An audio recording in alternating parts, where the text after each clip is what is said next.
Hürtgenwald, nomen est omen. El nombre es una señal, sin duda, para los soldados del ejército estadounidense que participaron en la batalla de Hürtgenwald, porque cuando pronunciaban el nombre del campo de batalla, Batalla de Hürtgenwald, no era una buena señal, porque to hurt, en inglés, significa lastimarse, hacerse daño. En realidad, hasta el inicio de los combates, el 19 de septiembre de 1944, el nombre Hürtgenwald solo se refería a la oficina forestal estatal de esa zona. Sin embargo, después de que los estadounidenses llamaron a toda la zona Hürtgenforest, el nombre Hürtgenwald se mantuvo tras una reforma territorial posterior. Este bosque está compuesto por abetos que crecen muy juntos, alcanzando alturas de hasta 30 metros con un suelo fértil y diferencias de altitud considerables. Durante la época de los combates, solo había caminos y senderos sin pavimentar, que apenas eran lo suficientemente anchos para un vehículo, lo que dificultaba el uso de tanques o vehículos de suministro. No muy lejos del bosque de Hürtgen, justo en la frontera alemana con Bélgica que va de norte a sur, se encontraba la muralla occidental, un sistema de defensa construido entre 1936 y 1940, de aproximadamente 630 kilómetros de longitud, que consistía en más de 18.000 búnkeres, túneles, así como innumerables trincheras y esas barreras antitanque que también se llamaban dientes de dragón. Después de la derrota de Francia en junio de 1940, la muralla occidental prácticamente fue puesta fuera de servicio. Se retiraron todas las armas móviles y ya no se prestó mucha atención a las construcciones y fortificaciones, que por eso rápidamente quedaron a merced de la naturaleza.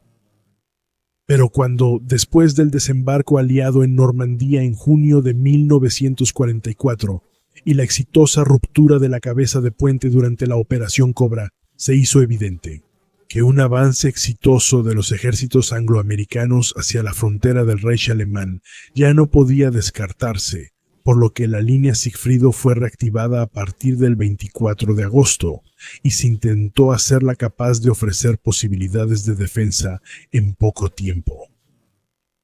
La batalla en el bosque de Hürtgen, delimitado en verde oscuro en la región de Eifel del norte, al sureste de Aquisgrán, muestra en azul la disposición de la línea Sigfrido, en verde las divisiones alemanas y en rojo las estadounidenses. Tuvo lugar del 19 de septiembre al 16 de diciembre de 1944 entre las fuerzas estadounidenses atacantes y las alemanas defensoras. Con esto fue la batalla más larga en suelo alemán durante la Segunda Guerra Mundial y también la batalla individual más larga que jamás haya librado el ejército de los Estados Unidos.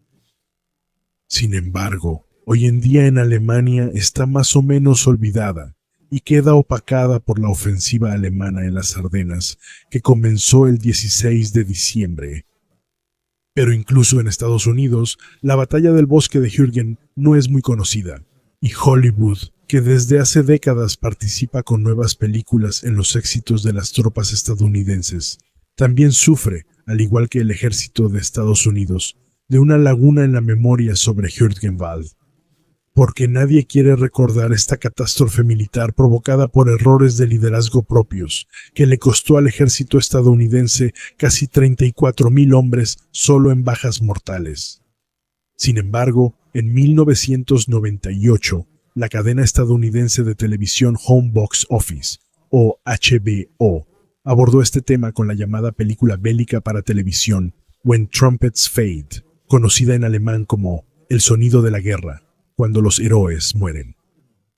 Después de todo, a los soldados estadounidenses se les había atribuido, tras el exitoso desembarco en Normandía, la expulsión de los alemanes de París y su avance cada vez más rápido empujando a la Wehrmacht hacia la frontera.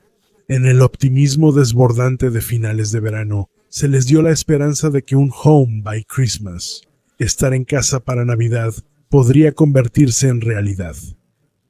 Pero luego, de repente, en otoño, las cosas ya no salieron tan bien, porque aunque las divisiones alemanas desde el 6 de junio de 1944 solo habían estado retrocediendo contra un enemigo excelentemente equipado y una fuerza aérea que a veces los superaba 10-1, sus regimientos reducidos en ocasiones hasta el 50% de su fuerza original, aprovecharon cada oportunidad, como aquí en la línea Sigfrido, para detener al enemigo que avanzaba, quien, sin embargo, el 11 de septiembre de 1944, con partes de su séptimo cuerpo de Estados Unidos, llegó a la línea Sigfrido cerca de Aquisgrán y cruzó la frontera del Reich.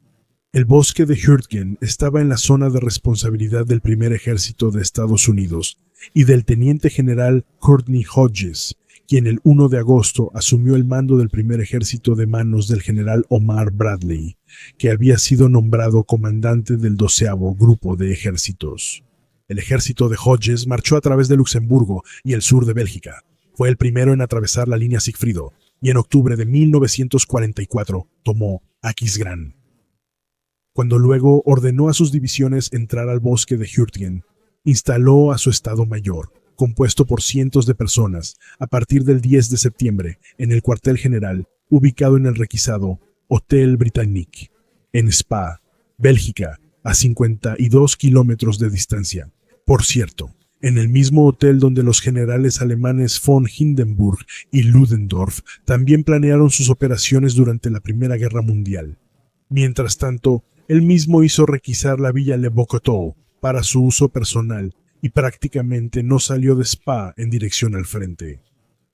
Hodges, aquí el segundo desde la izquierda, durante la presentación de la situación en septiembre en el cuartel general, fue caracterizado por el renombrado especialista estadounidense en literatura y cultura, Paul Fussell, en su libro La Cruzada de los Jóvenes, como un táctico sumamente conservador que constantemente se preocupaba por sus flancos.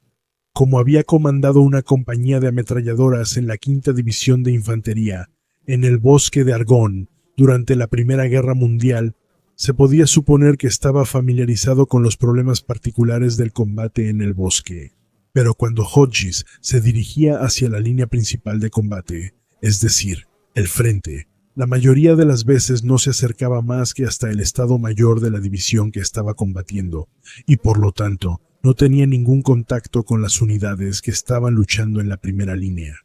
Con esto, él también había violado una directriz del comandante del Tercer Ejército de los Estados Unidos, el general George Smith Patton, quien siempre había exigido que los planes de operaciones fueran elaborados por aquellos que también tuvieran que ejecutarlos. Además, Hodges probablemente también olvidó que no estaba al mando de grandes unidades de un ejército profesional, sino de divisiones compuestas por reclutas relativamente mal entrenados y sin duda asustados por el efecto de la propaganda. Aunque el cabo primero Roberto E. Lee, armado hasta los dientes, deja una impresión diferente después de la conquista de Düren en febrero de 1945. Bajo estos puntos de vista, Hodges tomó una serie de decisiones equivocadas en la batalla, que, aunque no eran incorrectas desde un punto de vista conservador militar. Pero en estos combates extremos en el bosque se necesitaba justo lo opuesto, es decir, lo no convencional. Así que, por orden de él, sus comandantes de cuerpo enviaron una y otra vez una división tras otra al bosque de Hürtgen, sin importar las crecientes y dramáticas pérdidas. La primera fue la 28ª División de Infantería, bajo el mando del general de división Norman Daniel Cotta, quien, sin embargo, no apareció ni una sola vez con sus fuerzas desplegadas al frente hasta el final de la batalla. Esta resistente división sufrió alrededor de 6.180 bajas durante su despliegue en el bosque de Hürtgen, de las cuales su 112 Regimiento de Infantería perdió por sí solo 2.100 hombres. De esas bajas, cerca de 550 hombres quedaron fuera de combate sin participar directamente, por colapsos psicológicos, enfermedades, hipotermia y pie de trinchera, además de heridas por botas mojadas que no sanaban. Echemos otro vistazo a la 28ª División. Sin embargo, esto también puede aplicarse a las demás unidades. En numerosos casos, fueron los oficiales al mando quienes no pudieron soportar la presión del combate.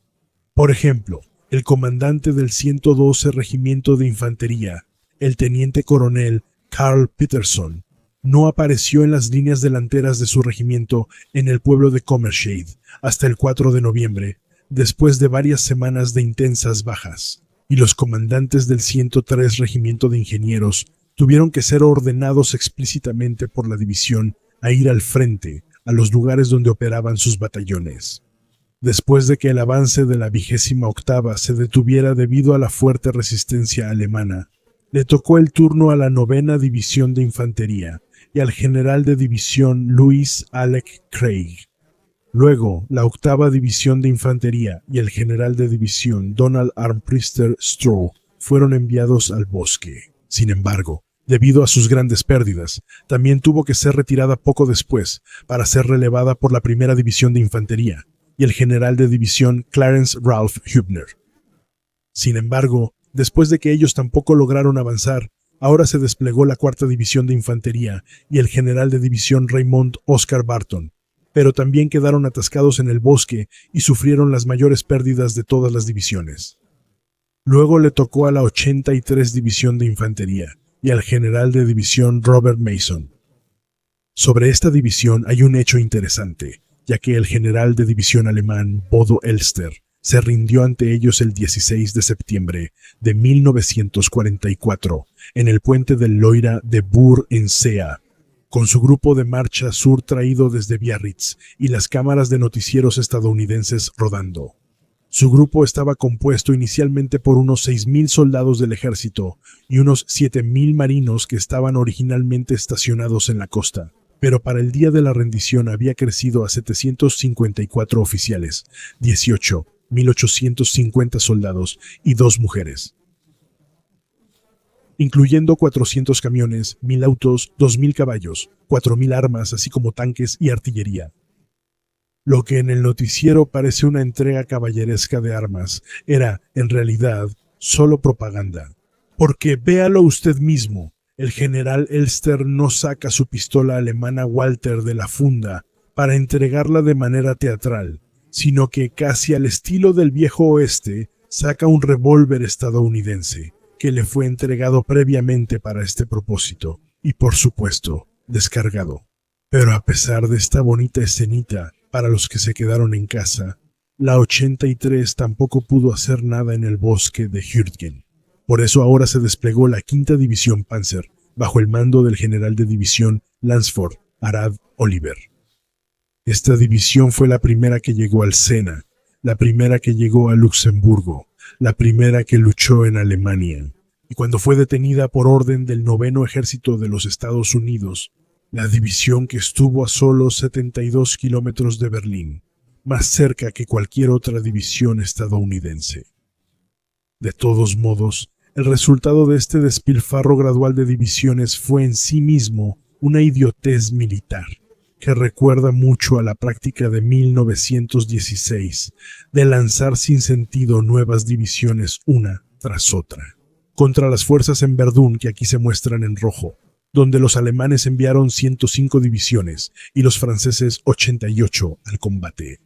Al parecer, bajo la idea de que quien tenga al último soldado vivo gana. El resultado de estas matanzas, en el sentido más literal de la palabra, fue al menos 100.000 muertos en cada bando y cientos de miles de heridos, muchos de los cuales nunca se recuperarían. Para sus operaciones contra el bosque de Hürtgen, el ejército estadounidense había destinado 12 divisiones con alrededor de 120.000 hombres. Además de las ya mencionadas, también participaron partes de la 29 División de Infantería bajo el mando del general de división Charles Hunter Gerard, conocido como Tío Charlie. La 78ª División de Infantería bajo el mando del general de división Edwin Pearson Parker. La 82 División Aerotransportada, que fue desplegada a partir de diciembre de 1944 bajo el mando del general de división James Gavin, el general de división y comandante de división más joven del ejército estadounidense durante la Segunda Guerra Mundial. La División de Infantería 99, con poca experiencia y al mando del general Walter E. Lauer. La 104ª División llegó a mediados de diciembre de 1944 con un cañón alemán capturado. La 3ª División bajo el general Terry Allen y la 3ª División blindada bajo el general Maurice Rose. Rose fue asesinado al frente de su división durante el cierre de la Bolsa de Ruhr. Y con eso fue el oficial de más alto rango del ejército estadounidense que cayó en el campo de batalla europeo durante la Segunda Guerra Mundial. Finalmente, el segundo batallón de Rangers, dirigido por el teniente coronel James Earl Ruther, lideró el ataque en la colina 400 en Bernstein, bosque de Hürtgen. El quinto batallón de Rangers, liderado por el teniente coronel Richard Sullivan, y visible a la izquierda en la imagen, fue desplegado junto al segundo batallón de Rangers tras los combates en Normandía. Habían recibido apoyo desde el 19 de noviembre por parte del 366º Grupo de Caza. Casi los cazadores de Hunos, que estaban estacionados en la escuela de esquí para aviadores creada en 1917 por las tropas aéreas alemanas en Asch, Bélgica. Las batallas en el bosque de Hürtgen les costaron a las tropas terrestres involucradas más de una cuarta parte de sus fuerzas. Los soldados habían muerto, resultado heridos o habían sido diezmados por la disentería rampante que causaba diarrea constante. Y en este misterioso, oscuro y peligroso bosque de Hürtgen, las experiencias fueron tan graves que hubo toda una serie de incidentes especiales. Deserciones de unidades enteras, desobediencia a los superiores y rechazos de órdenes, soldados llorando, enfermedades fingidas y automutilaciones. Y otra frase del general Patton se había hecho realidad: no hay ateos en las trincheras. En la trinchera no hay ateos. El operador de radio Jorge Barrett describió su primer bombardeo por artillería alemana así: mi camarada y yo estábamos en el mismo agujero, con solo unos arbustos encima. Y recuerdo que de hecho grité. Ambos rezábamos una y otra vez al Señor para que detuviera el bombardeo. Temblábamos y temblábamos, llorábamos y rezábamos al mismo tiempo. La razón de esta inesperada debilidad de la tropa fue un completo fracaso de su liderazgo, en particular de los tres generales que están en el centro de la fila delantera, de izquierda a derecha: Bradley, Eisenhower y Hodges. En cambio, el general Patton, que está completamente a la izquierda junto a él, puede ser absuelto de la crítica, ya que él había predicho más de un dilema. Pero aparentemente los comandantes de infantería olvidaron todo lo que el general Leslie James McNair les había predicado en el Command and General Staff College en Fort Leavenworth. Por ejemplo, cómo desplegar tropas inexpertas en combate en el bosque y qué precauciones deben tomarse al respecto. Aparentemente, ningún oficial ni suboficial les había dado a sus soldados una charla sobre la caída de árboles. Esto siempre ocurría cuando la artillería disparaba al bosque con espoletas de impacto sin retardo, porque una trinchera en el suelo del bosque ofrecía alguna protección durante un ataque de infantería o artillería. Entonces, al usar espoletas de impacto en las copas de los árboles, las esquirlas de granada y partes del árbol eran lanzadas verticalmente hacia abajo y golpeaban a los soldados atrincherados, ahora indefensos, que yacían pegados al suelo. Y como ahora la artillería estadounidense utilizaba este método de disparo, entre ellos también el 18º Batallón de Artillería de Campaña, con 75 lanzacohetes montados en camiones, así fue como pelotones enteros de infantería estadounidense fueron eliminados por fuego amigo. El comandante en jefe del grupo de ejércitos B alemán, responsable del oeste, fue el mariscal de campo Walter Model, quien se suicidó el 21 de abril de 1945 cerca de Duisburgo, y está enterrado en el cementerio militar de Bosenac. Para defenderse del primer ejército de Estados Unidos, él tenía a su disposición partes de 13 divisiones alemanas. Sobre el papel contaban con más de 80,000 hombres, pero en realidad apenas llegaban a poco más de 50,000. Ya llevaban meses luchando a la defensiva contra fuerzas superiores y además habían sido fuertemente diezmados por la Fuerza Aérea Aliada. Por ejemplo, al principio la zona de combate de Hürtgenwald fue defendida por 2 divisiones alemanas. La primera fue la 353, División de Infantería, al mando del general Paul Malmann, formada el 5 de noviembre de 1943 en Bretaña. Fue prácticamente destruida durante los combates en Normandía y luego reorganizada en noviembre de 1944 en la zona de Trèveris. La segunda fue la 275 División de Infantería. Su comandante fue inicialmente el general de división Hans Schmidt, hasta el 21 de noviembre luego el coronel Helmut Bechler, y después nuevamente Schmidt. En esta división también sirvió el teniente Friedrich Lengfeld, jefe de compañía en el batallón de zapadores. Este oficial alemán de 23 años murió al intentar rescatar a un soldado estadounidense herido de un campo de minas. Este monumento lo recuerda. Sin embargo, el destino de la 275ª División también refleja, en términos generales, el destino de todas las demás divisiones que participaron en la batalla del Bosque de Hürtgen. A partir de febrero de 1944, fue reorganizada en Bretaña como una división de la 22ª oleada de formación compuesta por reclutas y soldados que hasta entonces no habían tenido experiencia en el frente, y debido a la falta de casi todo, incluso después de 6 meses, no estaba lista para el combate. En el transcurso de los combates tras el desembarco de los aliados en Normandía, sufrió pérdidas gravísimas y luego, a partir del 21 de agosto de 1944, fue reconstituida para ser rodeada por segunda vez a principios de septiembre en el cerco de Mons, en Bélgica. Solo 800 hombres sin armas pesadas lograron escapar del cerco y pudieron reunirse en la zona de Maastricht.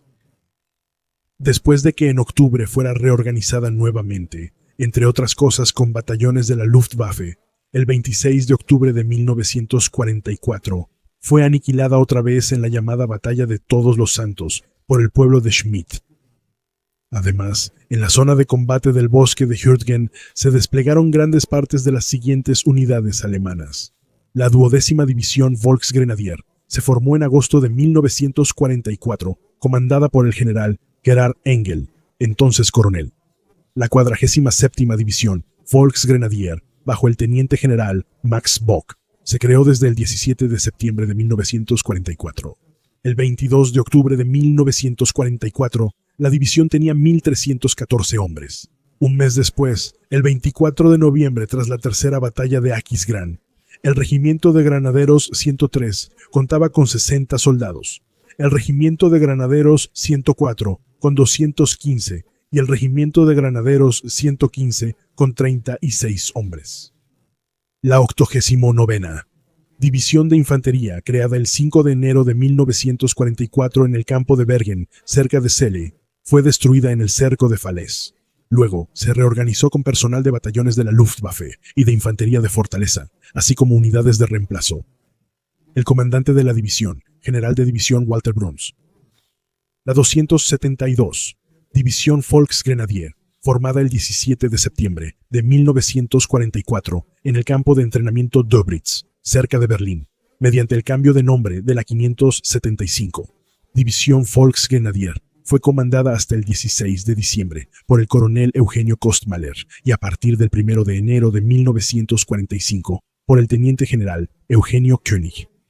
La 344 División de Infantería, que fue reorganizada en septiembre de 1944 tras su destrucción en Normandía, estuvo bajo el mando del general de división Eugenio Kostmaler, quien probablemente cayó el 18 de marzo de 1945 en Oberglogau, en el distrito de Neustadt. Después, el mando pasó al teniente general Erwin Jolasse. La tercera división de paracaidistas había sido desplegada en el frente de Normandía y más tarde, en la zona de Mons, en Bélgica, fue utilizada como retaguardia para las unidades blindadas. Pero el 4 de septiembre de 1944 la mayoría fue capturada, ya que las unidades blindadas se habían retirado y habían dejado a su suerte a los Mäger falsos no motorizados. A partir de octubre, la división fue reorganizada bajo el mando del general de división Walter Waden. Además, pequeñas partes fueron asignadas a la 85 División de Infantería. Formada el 2 de febrero de 1944 en Normandía, fue destruida, luego reorganizada en septiembre de 1944 y finalmente aniquilada en marzo de 1945 en el Bajo Rin. Comandante General Karl Schill. 347. División de Infantería formada el 3 de octubre de 1942 en los Países Bajos. 30 de agosto de 1944. El 30 de noviembre de 1944 de más de 8.800 soldados, solo quedaba un grupo de combate con 809 hombres, 405 aptos para el combate. Desde el 11 de octubre de 1943, el teniente general Karl Böttcher. Desde el 8 de diciembre, teniente general Wolf Trierenberg. La sucesora de la tercera división de infantería Mott, que fue destruida en Stalingrado, es la tercera división Panzergrenadier, bajo el mando del general de división Walter Denkert. También participó la 116 División Panzer Winhund. Fue desplegada del 4 al 16 de noviembre en la zona de los pueblos de Bosenac y Hürtgen. El comandante, general de división Siegfried von Waldenburg. Y la 246, División Volksgrenadier, bajo el mando del coronel Gerhard Wilk. Él fue nombrado comandante de combate de Aquisgrán a partir del 12 de octubre de 1944, de acuerdo con la orden que le dio el comandante en jefe del oeste, el mariscal de campo Gerd von Rundstedt, aquí a la izquierda en el 44 con el mariscal de campo Erwin Rommel, la venerable ciudad imperial de Aquisgrán.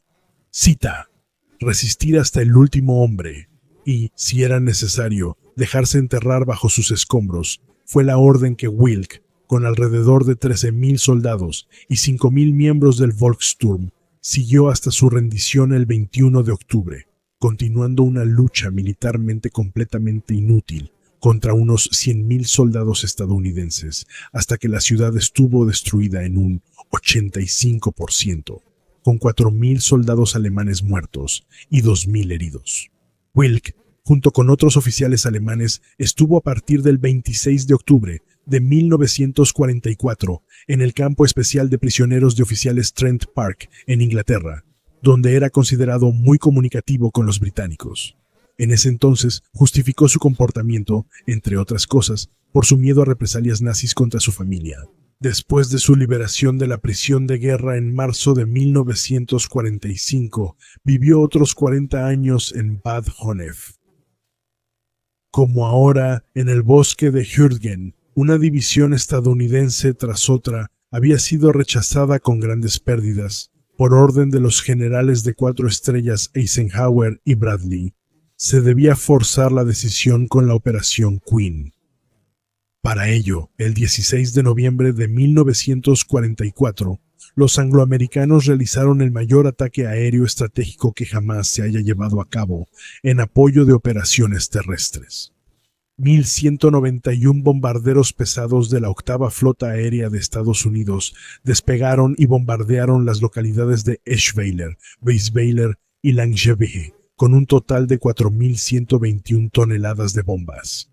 Mientras tanto, 309 cazabombarderos de la novena flota aérea de Estados Unidos atacaron Hamish, Hürtgen y Guy, con 200 toneladas de bombas y 1.188 bombarderos pesados del Comando de Bombarderos británico. Llevaron a cabo los ataques más intensos contra Düren, Jülich y Heinsberg, entre otros, utilizando casi 140.000 bombas incendiarias. Jülich quedó casi completamente devastado y ardió durante varios días. 1.000 personas habían muerto, en Düren habían sido 3.000.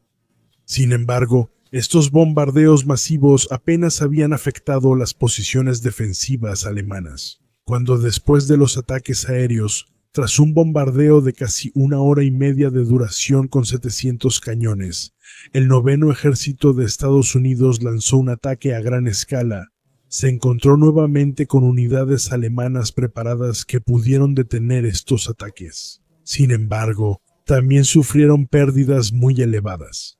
El 22, el avance estadounidense mostrado en rojo se detuvo en la línea mostrada en verde claro. Durante las siguientes 4 semanas inició una dura guerra de posiciones en pueblos, bosques y trincheras, para la que los soldados estadounidenses sin experiencia no estaban preparados. Además, la artillería alemana, que hasta ahora no había podido ser neutralizada por la Fuerza Aérea estadounidense debido al mal tiempo persistente, pudo intervenir repetidamente en los combates. Cuando, para sorpresa total del mando estadounidense, el 16 de diciembre comenzó la ofensiva alemana en las Ardenas, tuvieron que suspender temporalmente sus ataques en el marco de la Operación Queen, lo que convirtió a esta operación en un fracaso. No fue sino hasta el 23 de febrero de 1945 que la 102ª Infantería estadounidense pudo cumplir el objetivo operativo de Queen, cruzar el Ruhr entre Linie y Rufdorf. Pero al menos, Hasta principios de diciembre, el primer ejército había logrado tomar las 3 comunidades situadas detrás del bosque de Hürtgen, que quedaron completamente destruidas: Hürtgen, Vossenack y Schmidt. Pero el precio por ello había sido enorme. Además de que la operación en general había fracasado y la batalla terminó con una victoria defensiva alemana, según estimaciones estadounidenses, al menos 30.000 de sus soldados habían caído. De ellos, también 9.000 murieron por congelamiento, hambre o fuego amigo.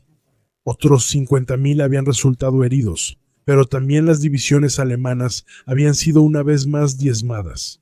Su cuota de sangre fue de alrededor de 13.000 muertos y 15.000 heridos. Muchas ciudades y comunidades habían sido casi arrasadas hasta los cimientos. Pero lo más preocupante de esta batalla fue que los altos mandos estadounidenses Eisenhower, Bradley y Hodges, aquí junto al siempre desafiante George Patton, decidieron sacrificar una división tras otra en el oscuro y funesto bosque de Hürtgen. Porque además del combate urbano, la lucha en el bosque, especialmente a corta y muy corta distancia, requiere soldados especialmente entrenados, una alta densidad de personal y diferentes armas para el combate a corta distancia. Casi nada de eso se había tomado realmente en cuenta. Por eso, los estadounidenses, en el clima húmedo al que a principios de diciembre se sumó la nieve, debido a su falta de entrenamiento y experiencia, y a su forma de actuar casi siempre igual, a pesar de su valentía reconocible, a menudo eran superados por los alemanes. Además, las unidades estadounidenses casi no hacían reconocimiento previo a las operaciones. En vez de eso, atacaban obstinadamente donde se les ordenaba, sin importar qué enemigo tuvieran enfrente. Y cuando se realizaba reconocimiento de combate, era solo poco antes de iniciar el ataque y con mucho tráfico de radio. Pero eso también era la señal para los soldados alemanes de que algo se avecinaba. En sí, esa zona boscosa densa se había convertido en un posible campo de batalla para la Wehrmacht. El muro del oeste, rojo brillante, tras la llegada del primer ejército estadounidense. El mando alemán, muchos, aún con la experiencia de los difíciles combates en los bosques de Argonne y las Ardenas en la Primera Guerra Mundial, no podían entender por qué las fuerzas estadounidenses, superiores en material y personal, no simplemente rodearon el obstáculo natural del bosque, ya que además estaban las fortificaciones del muro del oeste, y que en vez de eso lo cruzaron con sus regimientos inexpertos bajo un clima horrible, y, a pesar de constantes y sangrientos reveses, se aferraron obstinadamente a él durante meses. Eso no tenía ningún sentido militar, ya que la doctrina de ataque del ejército estadounidense preveía preservar vidas humanas.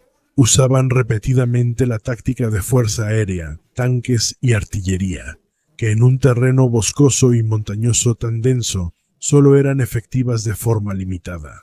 Así que, al final, los combates en el bosque de Hürtgen se parecían a las luchas de la guerra de trincheras y posiciones en el frente occidental de la Primera Guerra Mundial, cuando la infantería de ambos bandos intentó repetidamente, sin éxito, avanzar frente al fuego de ametralladoras, artillería, minas y morteros. Porque incluso en 1944 los generales estadounidenses que estaban lejos del frente cometieron los mismos errores que en 1914 a 1918, sacrificando sin imaginación batallón tras batallón para tomar un pueblo, un camino o una colina, para luego, con grandes pérdidas, ser expulsados nuevamente por un contraataque de unidades de infantería alemana desgastadas, compuestas por reclutas de las clases del 26 y 27 y hombres de mediana edad. Entonces enviaban al siguiente batallón al fuego. La masacre sin sentido en el bosque de Hürtgen no terminó hasta el 16 de diciembre de 1944, cuando 3 ejércitos alemanes atacaron un grupo de ejércitos estadounidense en la ofensiva de las Ardenas, también llamada Wacht am Rhein, por sorpresa. Sin embargo, también inició otra masacre. Ese es tema para otra discusión.